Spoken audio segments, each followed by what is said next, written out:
hero. We are pleased to welcome now Lori Holland. She's a career coach with Mantachie High School in Itawamba County. That's right. Thank you for having me. Lori, thanks for coming on. Thank you. So I'm just so impressed with these students. When I walked in, I got a bit of a tour of the fiber splicing rodeo. Are you involved in that? Well, I actually had a student who competed this morning, and he did a great job, and it's hands-on, and he had decided a couple of weeks ago this is a career option he wanted to look at. So we said, we're signing you up. And he didn't really know what it was. And actually, it's my first year to have a student here. And but we learn with the kids, you know. Yeah. Well, so when you hear that from kids like that, do you try to guide them and direct them? We absolutely do. As career coaches, what we try to do is to expose, let them see what's out there. There's so many options now that we didn't have when I was in high school.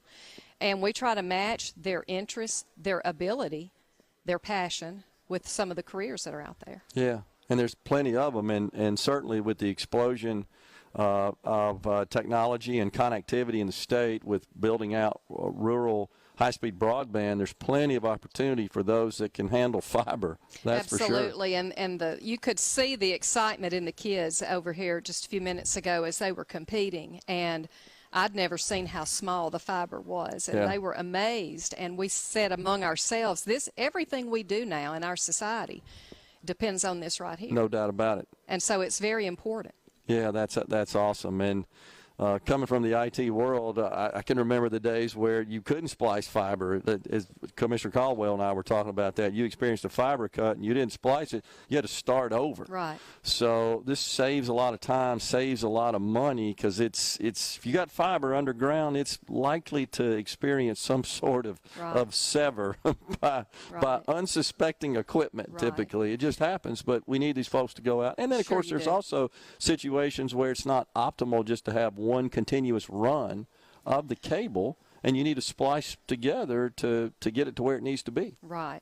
And even though I don't know a lot about the technical side of it myself, we know that this is a growing industry. No doubt, yeah. And as a career coach, I had to ask one of the Tom Bigby guys a minute ago, I said, what's the career outlook for this? You know, we have a lot of kids now come into these events. We have a Northeast Community College that will train them with 108 hours. They can get a certificate in this. Are they going to be able to get jobs? You know, is there going to be too many students for the jobs available? And they said no. This is going to be growing.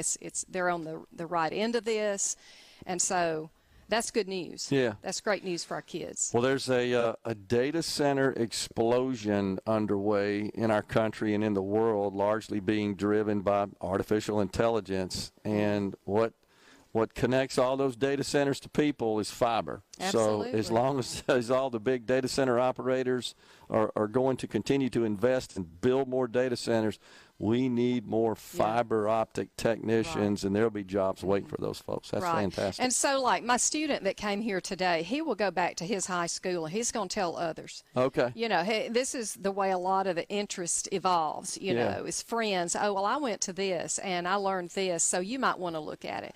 And let's face it, a lot of kids are not going to go for a bachelor's degree. Right. And we know, and we've seen as career coaches, these two-year programs, like at the community colleges, they are the ones that are graduating with the 2-year associates making close to $100,000 a year. Right. And so the pendulum has swung. You know, I taught high school for 26 years. I used to think I'd failed my students if I didn't lead them to go to a university. But and we do help kids go to a university as career coaches. You know, we have a lot of kids that go that route, and maybe they need to, but not everybody's cut out to go to school that long. Yeah. So we're really excited about the opportunities that are here. Well, that's the good news, though, right? There are multiple paths. There's so many paths. Yeah. And everybody learns different. And this is hands-on. To be able to watch these kids down here do hands-on activities, and it clicks in their mind, and they like it. You know, this is very tedious work. Yes. I mean, I was just shocked. It's a bit intense, honestly. It's very, very. I don't think I could do it, and I'm thankful for people that can. And you have to be patient. Absolutely. You have to have a little patience, the virtue of patience. Yeah, yeah. Well, that is awesome. And, of course, we got a lot of electric co-op companies that are here and will be present the next couple of days, and they're looking for people like this. They are, and we're so thankful for these companies like Tom Bigby that are giving our kids a chance. You know, it takes a lot of time and effort to put something like this on, and they just don't know the investment that they have made. It is going to make a difference in the student and their families. That's fantastic. So we're so thankful. We really appreciate it. Lori, appreciate you working with these Thank kids, you so man. much. That's It's fantastic. the best job in the world. That's awesome. We appreciate you coming on. Thank you. Lori Holland, she's a career coach with the Mantachie High School. Hit us up. We appreciate it. Thank you. Folks, we're stepping aside for a break. It's top of the hour. That means it's Fox News and SuperTalk News. We're coming right back from the Cadence Conference Center, the Cadence Bank Conference Center, for the Digital Innovation Conference in Tupelo, Mississippi.